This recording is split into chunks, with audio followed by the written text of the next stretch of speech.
ሄለንን እንኮራባታለን። አጀንዳውን እየመዘዘች ብቻ ጉዳዩን ታምታታው። ካሁን በፊት ዝም ብሎ 200,000 ሰጥቷል። ወንቋይተነው እኮ ለኔ 200,000 ሰጥቷል ተብሎ ቁጥሩ ነው የሰማሁት።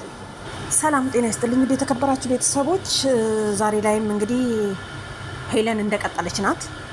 ሮሚና ሄለን ምን እንዳሉ አብረን እንሰማለን ማለት ነው። አያችሁ አይደለ? መግቢያው ላይ ሮሚ ሄለንን ስትደግፍ ነበርና ዛሬ ደግሞ ሄለንን ባገኘዋት ቅጥቅጥ ነው የምናደርጋት ስትል ሰማዋት። እኛ ኢትዮጵያኖች እንዲህ ነው የምንቀያየረው። እንደሰማችሁት ምንድን ያለችው? ሄለን ትበላት ትጀምራት እየመዘዝኩኝ ልክ ልካቸውን እነግራለሁ ብላለች። እኛም አብረን እንጨፈጨፋለን ስትል ነበር ማለት ነው። ዛሬ ደግሞ ላይቭ ላይ ምን ስትል ሰማዋት መሰላችሁ? ሄለን ከመጀመሪያው እስከ መጨረሻው ያነሳችውን እንትን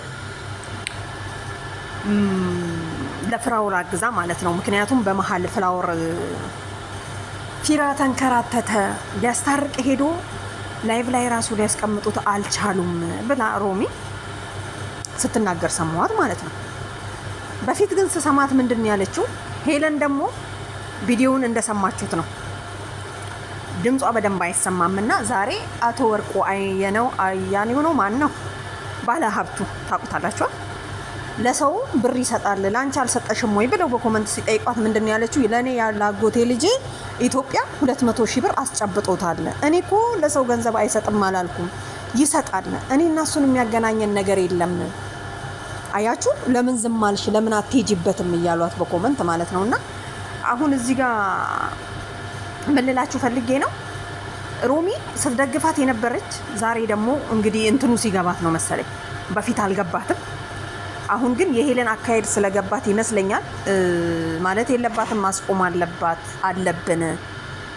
ምክንያቱም የሰው ሕይወት እየበጠበጠች ነው እያለች ነው ማለት ነው። እንግዲህ መቀያየራችን እዚህ ቲክቶክ ላይ ያለ ሰው ጤነኛ አይደለም ቢባል 100% እርግጠኛ ነው ቢሉ የሚል ሰው ማለት ነው።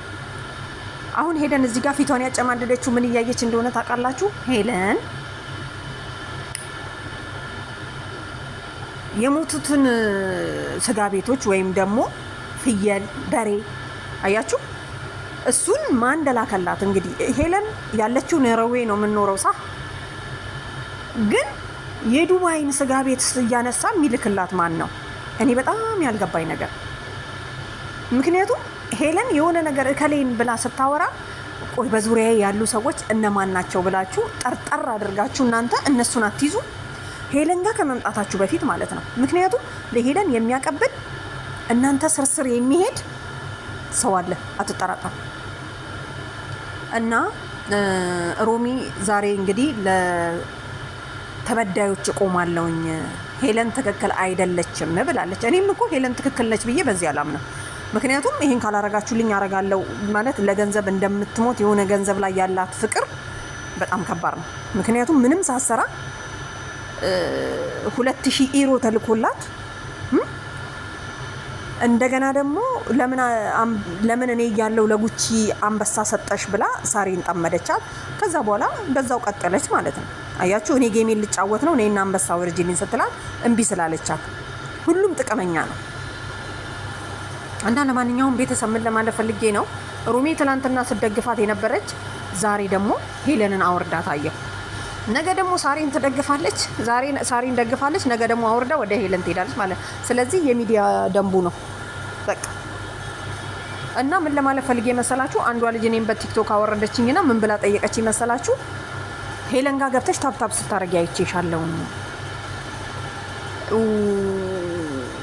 እንትና ጋር ደግሞ ማን ነበረ ሚስተር ጋር ገብተሽ ደግሞ አለ የሄለን ጀለስ ነው እሱ ጋርም ገብተሽ ታፕታፕ ስታረጊ አይቼሻለሁ። የማን ደጋፊ ነሽ? የሄለን ከሆንሽ ፎሎዌን አነሳለሁ አትለኝም መሰላችሁ? ነውስ ሄለን ትከፍላችኋለች ብላ ጠየቀችኝ። በጣም የሚገርም እኮ ነው የኔ ጌታ። እዚህ ላይ ያለ ሰው ሁሉም ለራሱ ጥቅም ነው እንጂ ማንም የማንም ደጋፊ አይደለም። ያችን ቪዲዮ ስትሰራ ሄደሽ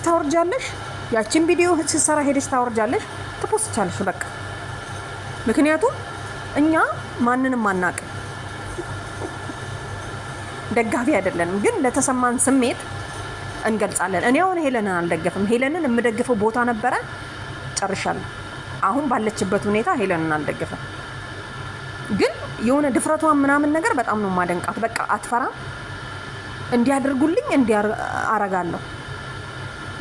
ብዙዎች እኮ እንዲህ ልንልና እየፈራን የምንተውበት ቦታ አለ አይደለ? ይሄንን ላደንቅላት እችላለሁ። በተረፈ ግን ሳሪን በምትናገረው ነገር ሳሪን እንደዚህ ልቧን በመስበሯ ምናምን አልወዳት።